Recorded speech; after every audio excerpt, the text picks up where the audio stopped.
नमस्कार, मी मंदार जोशी. तारांगणमध्ये खूप खूप स्वागत. रसिको, येत्या दसऱ्याला अत्यंत वेगळं आणि चांगलं असं नाटक येतं आहे, सिरियल किलर, आणि त्याचे निर्माते आहेत माझ्याबरोबर प्रणव तेली. प्रणवजी, तुमचं तारांगणमध्ये खूप खूप स्वागत. आणि मला आनंद असा होतो आहे की आपली रंगभूमी गाजवली आहे ती अभिनेते अभिनेत्री, पण निर्मात्यांनीसुद्धा गाजवलेले आहे. अनेक दिग्गज निर्माते आपल्याकडे आहेत, पण प्रत्येक निर्माता खूप स्ट्रगल करून वर येत असतो, आणि तुमचं हे रंगभूमीवरचं पदार्पण आहे. तर मी सर्वप्रथम तुमचं स्वागत करतो की तुम्ही एक चांगली कलाकृती घेऊन येत आहे, आणि तुम्ही मूळचे कोकणातले, सिंधुदुर्गातले. सर्वप्रथम मी आपले आभार मानतो की तारांगणमध्ये मला आपल्याशी बोलण्याची संधी मिळाली. मला माहिती आहे की तुमचं तारांगण एक नावाजलेलं आहे, आणि आज तुमच्या तारांगणामध्ये मला बोलायची संधी मिळाली, आपण दिली, त्याबद्दल मी खरंच मनापासून आपला आभारी आहे. आमचं ग्रामदैवत श्रीदेव कुडाळेश्वरच्या कृपेने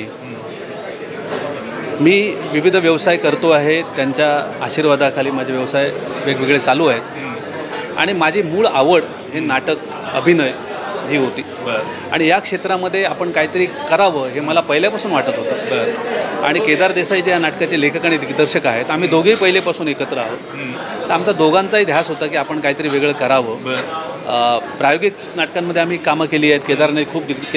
केदारने आणि मी सगळ्यात पहिलं नाटक जे एकांकिका केली म्हणजे माझ्या प्रिय मित्रास, आणि ती सगळीकडे गाजली एकांकिका. त्यात आम्हाला खूप बक्षिसं मिळाली, आणि तेव्हापासून एक वाटत होतं की आपण असं काहीतरी करावं. आणि हे सगळे आपले जे अभिनेते आपण बघतो, अभिनेत्री बघतो, त्यांच्याकडे बघितल्यावर असं वाटतं की ते आपल्याला दिशा देत असतात, समाजाला मार्गदर्शन करत असतात, त्यांना आपण फॉलो करतो.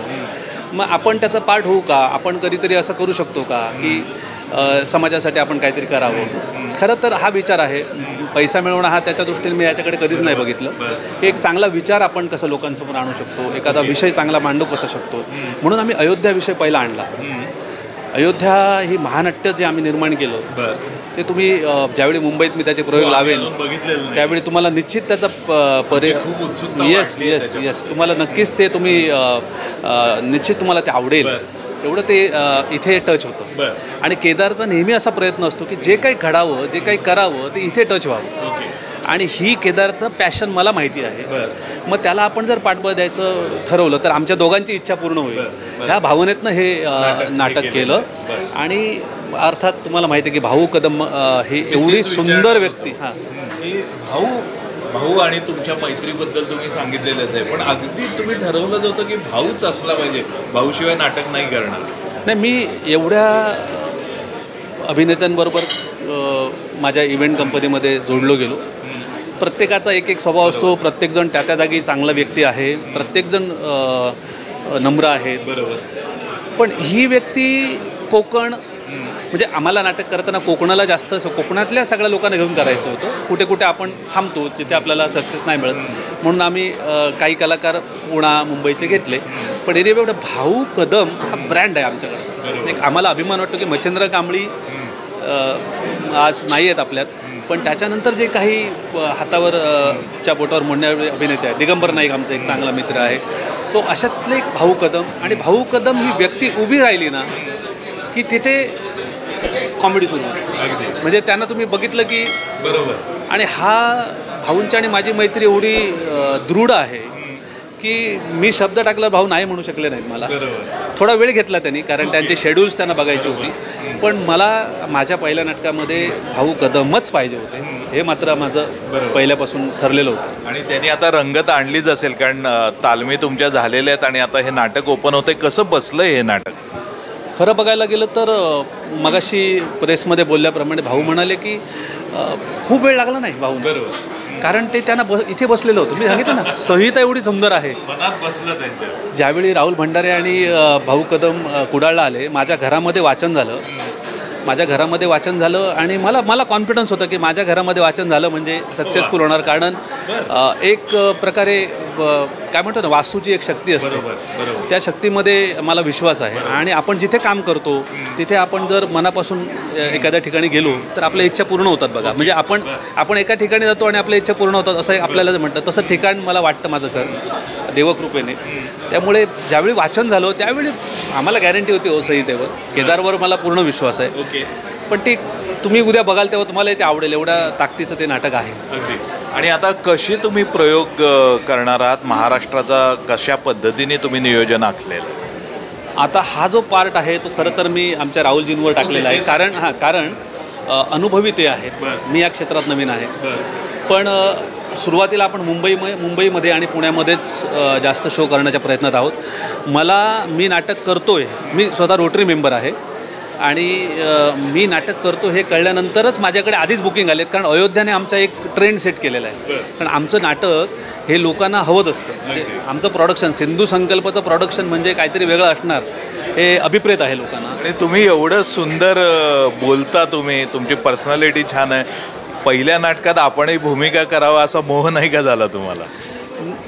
खरं तर वाटतं, खूप वाटतं, पण शेवटी वेळ आहे ना तो फार. बरोबर, तुमचे इतर व्यापक आणि तो वेळ देता येणं हे इतर वेळा बघता शक्य होत नाही. आणि कसं आहे, इंडस्ट्रीमध्ये आल्यानंतर मला कळलं की अभिनेता कसा असावा.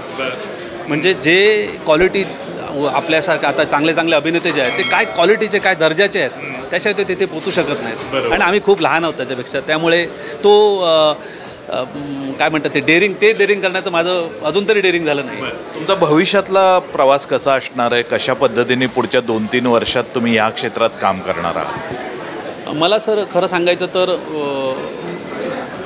कोकणातल्या जे कलाकार आहेत, जे आज मीडियासमोर आलेले नाही आहेत, जे टी व्हीमध्ये पण आलेले नाही आहेत, त्यांची इच्छा खूप आहे. मग तिथे राहून त्यांच्यासाठी तिथे मी काय करू शकतो का, ह्याचा माझा जास्त प्रयत्न. म्हणजे एखादी वेब सिरीज असेल तिथेच होईल. आज कोकणाचं सौंदर्य तुम्हाला माहिती आहे, कितीतरी पिक्चर्स तिथेच. म्हणजे काही लोकेशन सांगाल की कुठं आपल्याला हे सगळं करता येईल? आता बघा, कोकणामध्ये मालवण आहे, म्हणजे स्वच्छ आणि सुंदर बीच जर कुठची असतील तर ती आपल्या कोकणात आहेत. भोगवे बीच हे टॉपचं बीच आहे. म्हणजे सचिन तेंडुलकरनी आपला वाढदिवस तिथे साजरा केला, तुम्ही ऐकलं असेल. आमिर खान हे तिथे येऊन गेले, मोठ्या हस्ती तिथे भोगव्याला येऊन गेल्या. एवढी लोकेशन चांगली आहेत, किल्ले आहेत, गड आहेत, गर्द झाडी आहे, हिरवंगार वातावरण आहे. तर अशा वातावरणात एखाद्या गोष्टी आपल्याला करायला मिळाल्या. आणि दुसरं काय होतं, खरं सांगितलं तिकडे एकदम शांतता आहे. एक शांत, जे एखाद्या लेखकाला, एखाद्या कलाकाराला जी शांतता मिळते ना काम करताना, प्लीझंट, तो तिकडे रेडीमेड आहे. आणि म्हणून आमच्या गावातले जे कलाकार आहेत त्यांना घेऊन असं काहीतरी अजून काहीतरी करावं, वेब सिरीज करावी, छोटासा सिनेमा करावा, हे मला वाटतं आहे. आय डोंट नो आता जशी सगळ्यांची साथ असेल, कसं काय होईल आय डोंट नो, पण मी प्रयत्न करणार. अगदी. मला वाटतं की तुम्ही नाटकापासून सुरुवात करताय, पण मला नक्की खात्री आहे की तुम्ही भविष्यात नाटक तर करालच, पण चांगल्या वेब सिरीजही तुम्ही कराल, चित्रपटही कराल. आणि तुमचा जो हेतू आहे मुळात कोकणातल्या कलाकारांना प्राधान्य देणं, तिथली लोकेशन पुढं आणणं, मला वाटतं की हा खूप महत्त्वाचा स्तुत्य हेतू आहे. तर मी तुम्हाला तारांगणतर्फे आणि वैयक्तिक माझ्यातर्फे खूप खूप शुभेच्छा देतो.